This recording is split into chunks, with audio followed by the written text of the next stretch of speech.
On the night of our 20th anniversary, my husband brought his mistress to dinner, unaware that I had just written the final entry in the secret notebook that would destroy him. I counted 50 times. Tonight was number 50. My name is Scarlett. I am 42 years old. Tonight is my wedding anniversary. 20 years of marriage, 20 years with Dominic.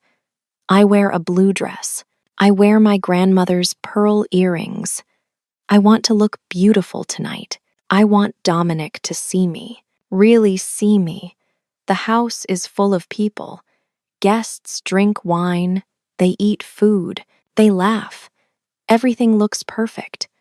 I smile at everyone, but inside I feel tired, so tired. I have a black notebook. It is small. I hide it in my bedroom drawer. In that notebook, I count things, bad things, things Dominic did to me. Entry 1, he forgot my birthday. Entry 10, he lied about a business trip. Entry 20, he came home with perfume on his shirt. Entry 49, he called me stupid at dinner. Today, the count is at 49. I tell myself something. If tonight goes well, I will burn this book. I will forget everything. I will start again. But I am not sure. I am never sure anymore. The party starts at 7 o'clock. Dominic is not here. 7:30 comes. Still no Dominic. I stand near the door. I wait. Guests ask me questions. Where is Dominic? They say. I smile. I lie. He works late, I say. He will come soon. 8 o'clock arrives. The door opens. Finally, Dominic walks in. He is not alone. A young woman walks beside him. She is maybe 25 years old. She wears a red dress. She is beautiful, very beautiful. My heart drops. I feel cold. Dominic sees me. He smiles. But his smile is not warm. His smile is hard. Scarlett, he says, this is Daisy. She is my personal assistant. I look at Daisy. Daisy looks at me. She does not look sorry. She looks confident. Hello, I say quietly. Hello, Mrs. Ross, Daisy says. Her voice is sweet, too sweet. Dominic takes Daisy to the dining room. I follow them. I don't know what else to do. The big table has name cards. I put them there this morning. The seat next to Dominic is for me. It is always for me. I am his wife. But Dominic moves the cards. He puts Daisy in my seat.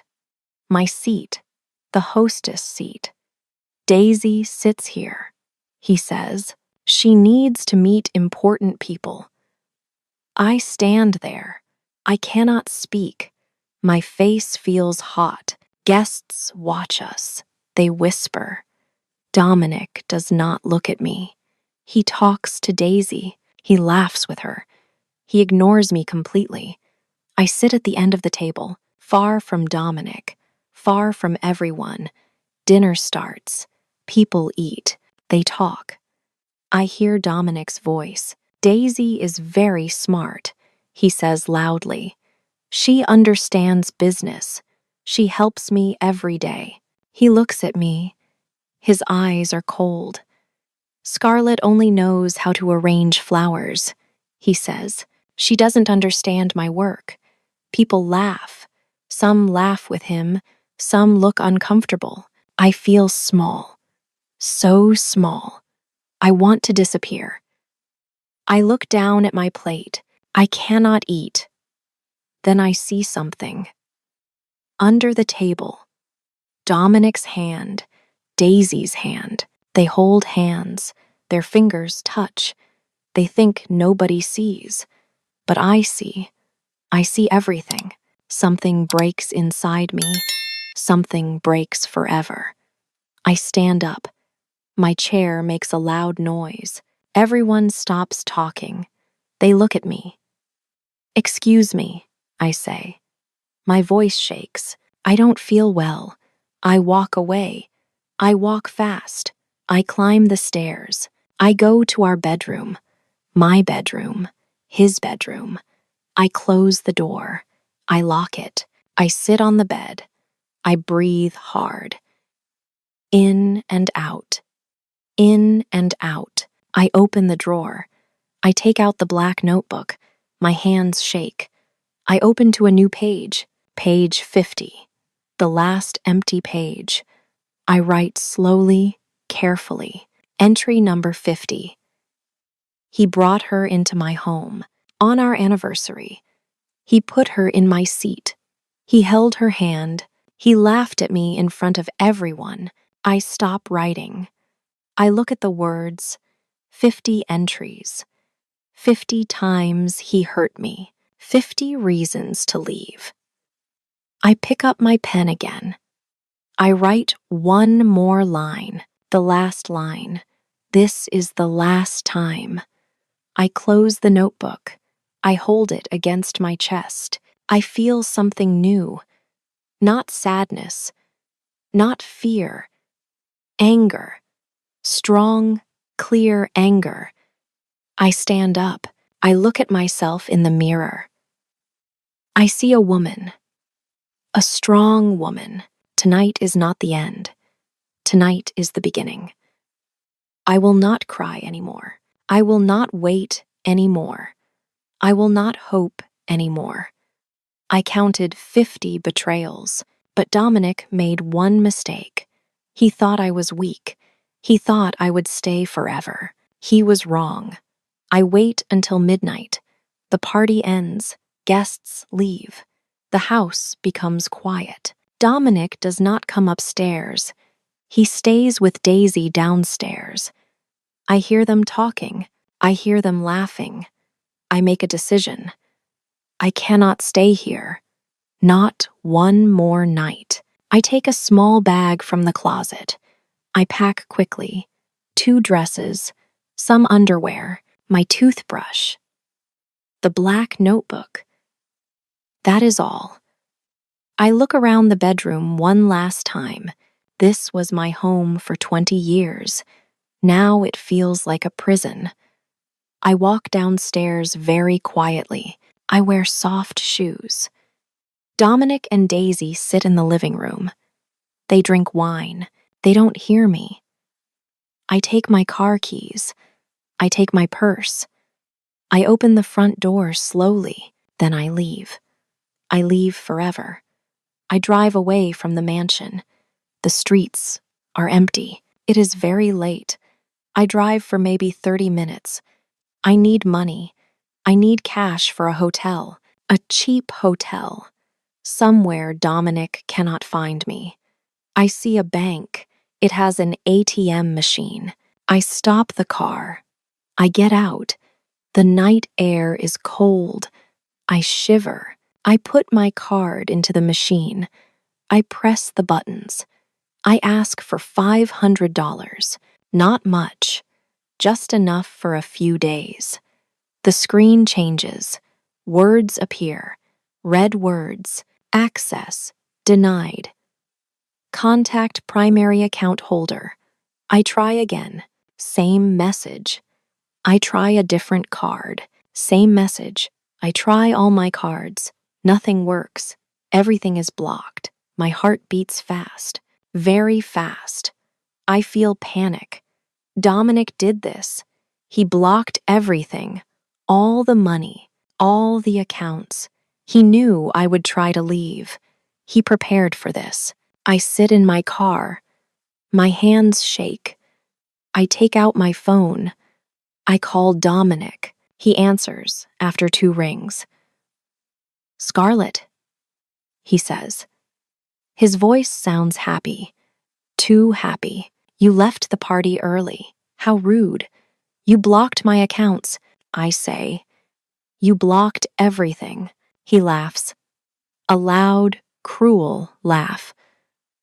"Of course I did," he says. "It is my money, my accounts. You just use them. You never earned anything yourself." Dominic, please, I say. I just need some money. Just a little. He laughs again. Without my money, you are nobody, he says. You have nothing. No job. No skills. No friends. You will come crawling back before breakfast. I know you will. He ends the call. I sit there, alone, in the dark. I feel so small, so helpless. Then the rain starts. Big, heavy drops. They hit the car roof. The sound is loud. I start driving again. I don't know where to go. I just drive. Soon a red light appears on the dashboard. The gas light. The tank is almost empty. I look for a gas station, but I have no money. I cannot buy gas. The car stops. Right there, on a dark road. No gas, no money, no plan. I am cold. I am hungry. I left the party without eating dinner. I want to cry, but crying does not help. Crying changes nothing. I look in my purse. Maybe I have some cash. Old money. Forgotten money. I find nothing. Just my grandmother's old box. A small wooden box. She gave it to me before she died. I never opened it much. I forgot about it. I open the box now. Inside is an antique brooch, gold and green stones. Very old, maybe valuable. There is also a piece of paper. I unfold it. An address. A bookstore address. In the next town, Riverside Town, about 40 miles away. Grandmother loved books. She visited that bookstore every month. The owner was her friend. His name was Logan. Yes, Logan. I remember now. She talked about him sometimes. Logan is a good man, she said. If you ever need help, go to Logan. I look at the brooch. I look at the address. Maybe this is my chance. My only chance. I get out of the car. The rain soaks me immediately. I am wet in seconds. A car drives past. Then it stops. An old truck. A man looks out. Car trouble? He asks. Yes, I say. I need to sell this car. Right now. Can you buy it? He looks confused. This is a Mercedes, he says. Very expensive. I need cash now, I say. $2,000. That is all. The car is worth $50,000. Maybe more. But I am desperate. I need money now. I need to leave now. The man looks at me. He looks at the car. He thinks. Okay, he says. I have $2,000 in my truck. Cash. We make the deal fast. He gives me money. Wet bills. I give him the keys. I give him the papers. He drives away in my car. My old life. I stand there in the rain. I hold the money. I hold the wooden box. I cut all ties now. Dominic cannot track the car. He cannot find me. I walk to the main road. I find a taxi. I show the driver the address. Riverside Town, I say, to this bookstore. The driver nods. We drive into the dark, rainy night. I don't look back. The taxi stops in front of a small bookstore. The sign says, Logan's Books. The windows are dark. The street is empty. I pay the driver. I get out. The rain still falls. I knock on the door. Nobody answers. I knock again, louder. A light turns on inside. The door opens a little. A man looks out. He is maybe 60 years old. He has gray hair and kind eyes. We are closed, he says. Please, I say. I need help. My grandmother knew you. Her name was Alice Ross. The man stops. He looks at me carefully. Alice? He says. Alice died 3 years ago. Yes, I say. I am her granddaughter, Scarlett. I am shaking. I am so cold, so wet, so tired. Please, I say again. She told me to come here if I ever needed help. Logan looks at me. He sees my wet clothes, my tired face. He opens the door wider. Come in, he says. I walk inside. The bookstore is warm. It smells like old paper and coffee. Books cover every wall, floor to ceiling. You look terrible, Logan says. What happened? I left my husband, I say, tonight. I have nowhere to go. Logan brings me a towel. He brings me hot tea. I sit down. I try to stop shaking. Why did you come here? He asks. Why not a hotel? Why not friends? I have no money, I say. My husband blocked everything, and I have no friends. He made sure of that. I show him the wooden box. I open it. I take out the brooch. My grandmother left this for me. And this address. Logan takes the brooch. He looks at it closely. His face changes. He remembers something. I gave this to Alice, he says quietly, 50 years ago. We were young then. She was my best friend. He looks at me. His eyes are softer now. You can stay here, he says. I have a small attic room. Nobody uses it. It has a bed, a lamp, that is all. Thank you, I say. Relief floods through me. Thank you so much. Logan takes me upstairs. The attic room is tiny, dusty, but it is dry. It is safe. Rest tonight, he says. We talk tomorrow. I sleep for 12 hours. When I wake up, sunlight comes through the small window. I feel better, stronger. I spend the next few days helping Logan. I clean the bookstore. I organize shelves. I make coffee for customers. It feels good to work, to be useful. Logan is kind. He does not ask many questions. He just lets me stay, lets me heal. But one evening, everything changes. We sit in the back room. We drink tea. I feel overwhelmed suddenly.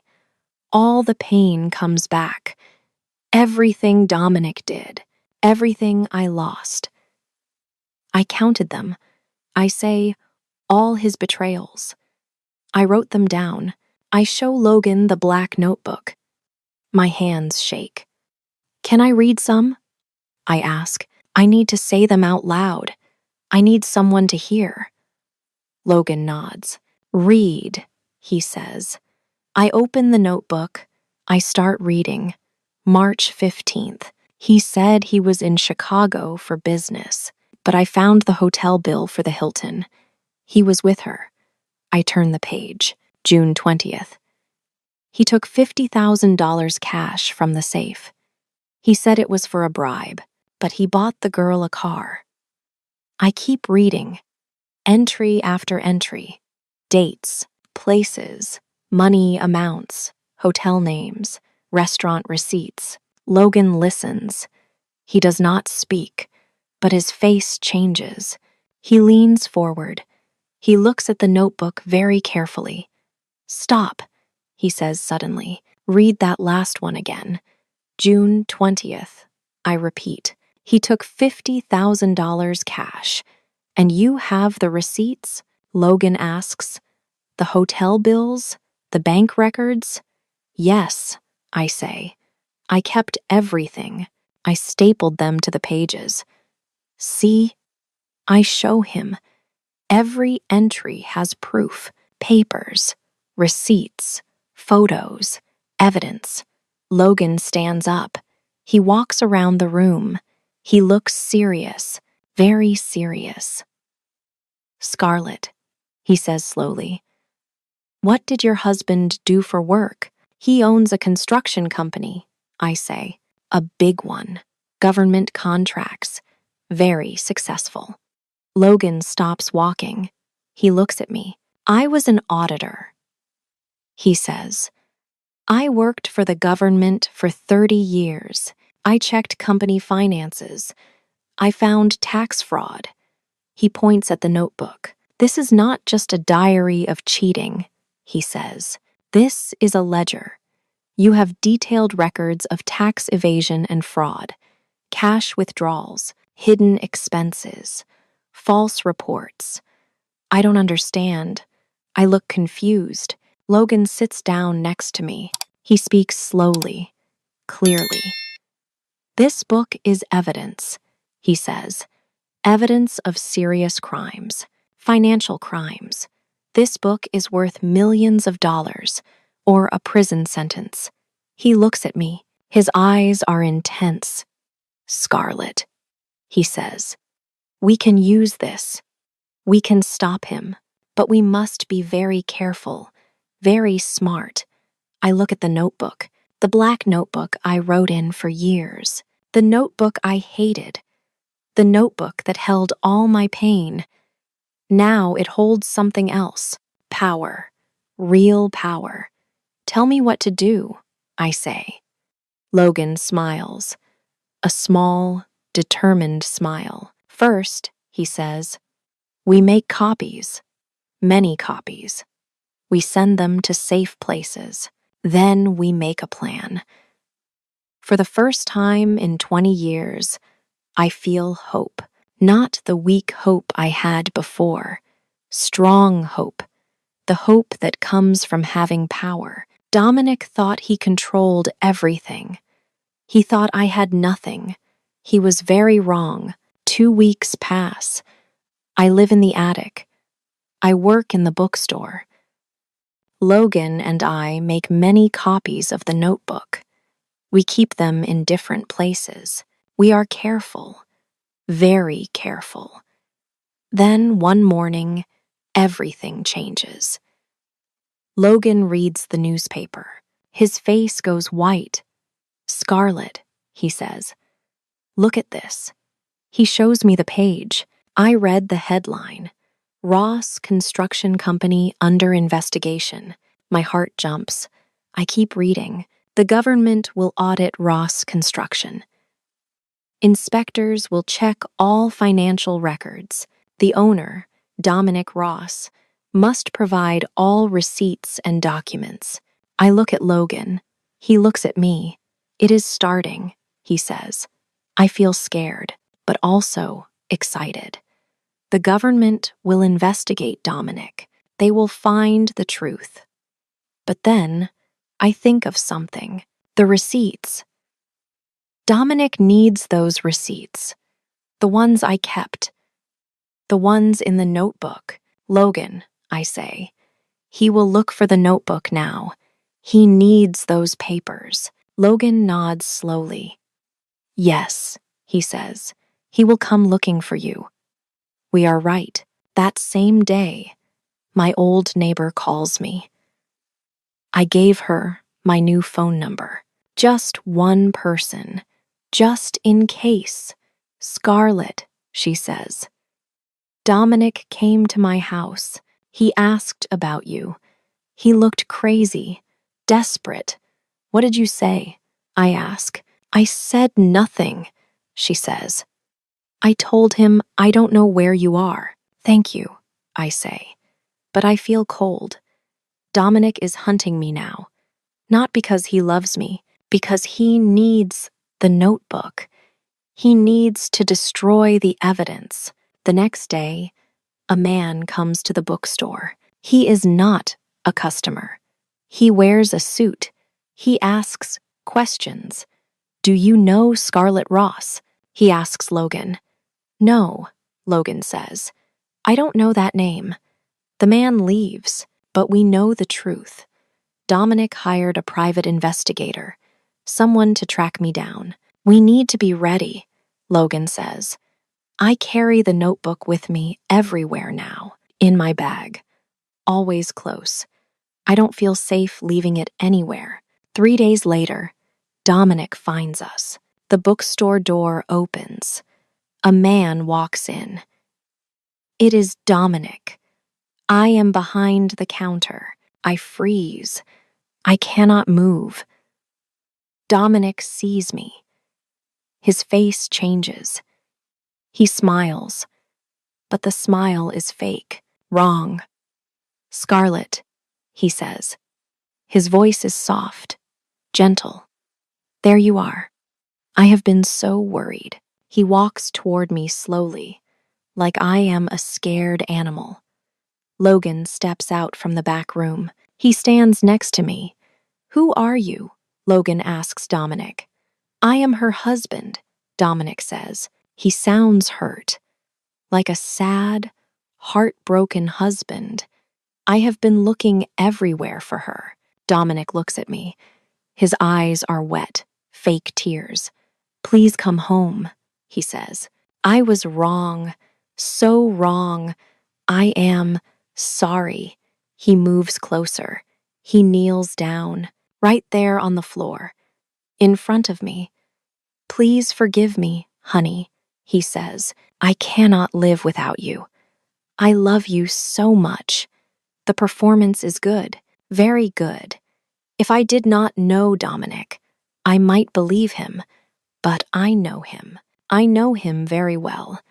I see his eyes. They are not looking at my face. They are looking at my bag, the bag on the counter, the bag with the notebook inside.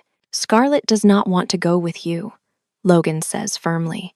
Dominic stands up. His face changes. The fake sadness disappears. Now he looks angry, very angry.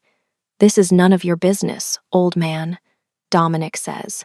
His voice is hard now, cold. Scarlett, Dominic says to me. Give me the notebook. I know you have it. I hold the bag tighter. I step back. No, I say. I will not give it to you. Dominic's eyes become dangerous. He looks around the bookstore, at all the books, at all the old wood, at everything Logan loves. Give me the book, Dominic says slowly, or I will burn this place down. Every book, every shelf, everything. Logan steps in front of me. He protects me with his body. You will not touch her, Logan says, and you will not touch my bookstore. Dominic laughs, a terrible laugh. You think you can stop me? He says. I am Dominic Ross. I destroy people every day. You are nothing. He moves toward Logan. His fist is closed. He looks ready to fight. I am scared, very scared, but I am also angry, so angry. Stop, I shout. Dominic stops. He looks at me. The notebook you want is not here, I say. Dominic's face changes. He looks confused. What do you mean? He asks. I smile, a real smile, a strong smile. We sent copies to the government, I say. Last week, they have everything now. Every receipt, every crime, everything you did. Dominic's face goes white. All the blood drains away. You are lying, he whispers. No, I say. I am telling the truth. For the first time in 20 years, Dominic stares at me. He cannot speak. He cannot move. Then he runs. He runs out of the bookstore, into the street, away. Logan and I stand there. We are shaking, but we are okay. He will not come back, Logan says. No, I agree. He will not. The hunt is over. Dominic lost. Dominic calls me the next morning, very early, 6 o'clock. Scarlett, he says, we need to talk, please. His voice sounds tired, broken. I put the phone on speaker. Logan listens too. What do you want? I ask. I want to make a deal, Dominic says. Give me the notebook. I will give you a divorce. And money. A good settlement. I look at Logan. He nods. We planned for this. We knew Dominic would try one more time. How much money? I ask. $2 million, Dominic says. Cash. You give me the notebook. I give you freedom and money. We both win. I pretend to think. I wait a long time. Okay, I say finally. My voice sounds weak, scared. I agree. Good, Dominic says. He sounds relieved. We meet today at the coffee corner on Main Street. 2 o'clock. Bring the notebook. I will, I say. I end the call. Are you sure about this plan? Logan asks. Yes, I say. Very sure. At 1:30, Logan and I go to the coffee shop. We arrive early. We sit at a table near the window. I have the black notebook with me. I put it on the table. But this notebook is special. Logan and I made it last night. We copied everything by hand. Every word, every entry. It looks exactly like the real notebook. The real notebook is safe. Very safe. We sent it to the tax bureau yesterday with all the original receipts, all the evidence. 2 o'clock comes.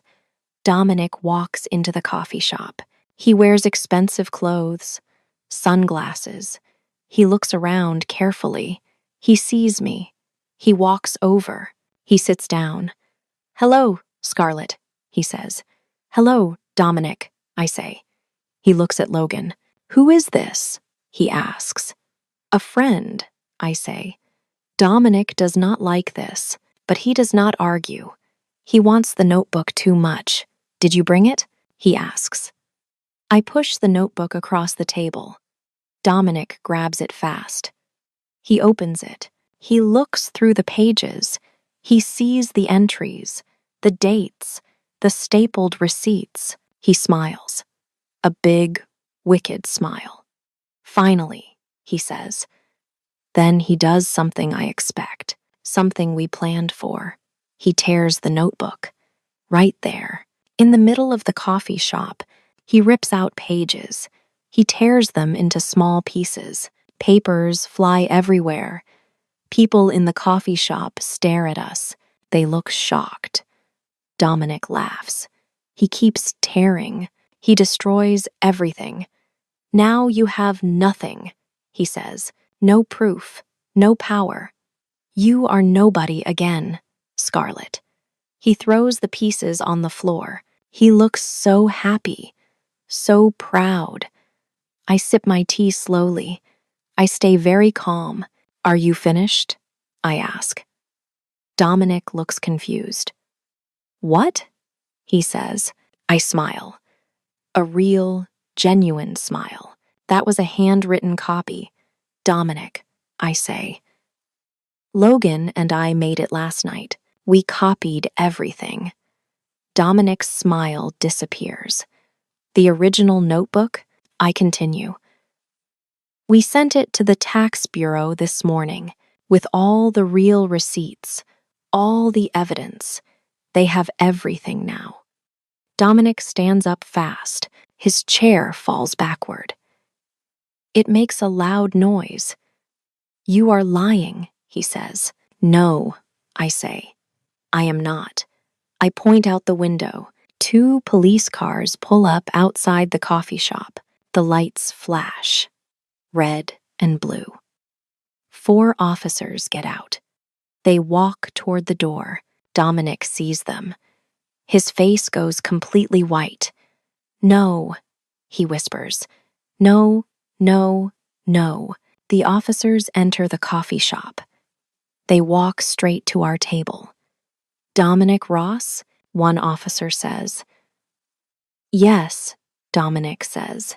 His voice shakes. You are under arrest, the officer says, for tax fraud.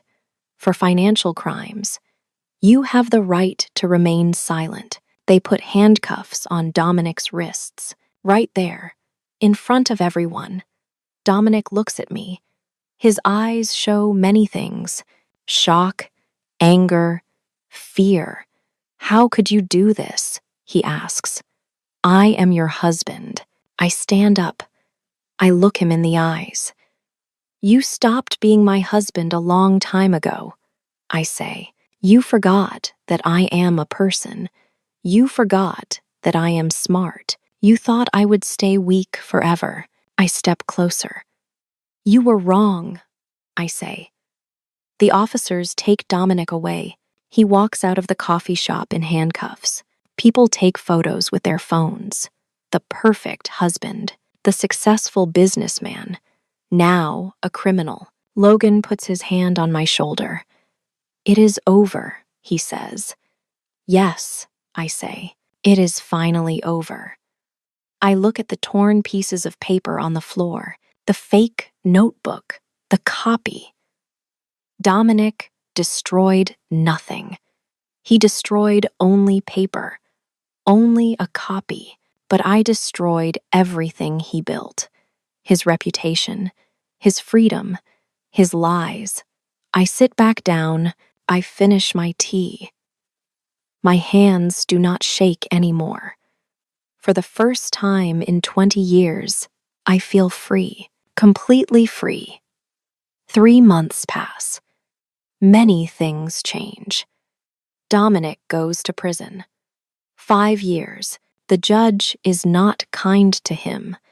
The government takes everything: his company, his mansion, his cars, all his money, everything. Daisy leaves him immediately. She finds a new rich man. Dominic is alone now, completely alone. I receive money from the government, a reward. They call it a whistleblower payment. I helped them find the crimes. I get $1 million. $1 million for telling the truth. I use the money carefully. First, I renovate Logan's bookstore. New paint, new shelves, new windows. The bookstore becomes beautiful.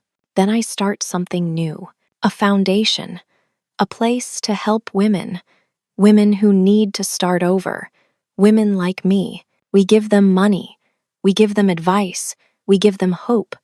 I learned something important, something I want other women to know. I used to think my value depended on Dominic's love. I thought I was nothing without him. I was wrong. My value is in my mind, my courage, my truth. That is real wealth. Spring arrives. The bookstore has flowers outside now. Yellow and pink flowers. They smell sweet. Logan and I work together every day. We sell books. We drink tea. We talk. One afternoon, Logan holds my hand. It is a quiet moment, a gentle moment. I am happy you came here, he says. I am happy too, I say. His love is different from Dominic's love. It is steady, honest, real. That evening, I open a new notebook, a clean notebook. Empty pages, new beginnings. I write on the first page, only one line, day 1. Happiness is freedom. I close the notebook. I smile. The black notebook of pain is gone. This new notebook is for joy. I look out the window. The sun sets. The sky is orange and gold. Tomorrow will be a good day. And the day after that, and the day after that, I am free. Finally, completely free. And that is the greatest wealth of all. Love this story? Like, share, and subscribe to Teddy English Story for more.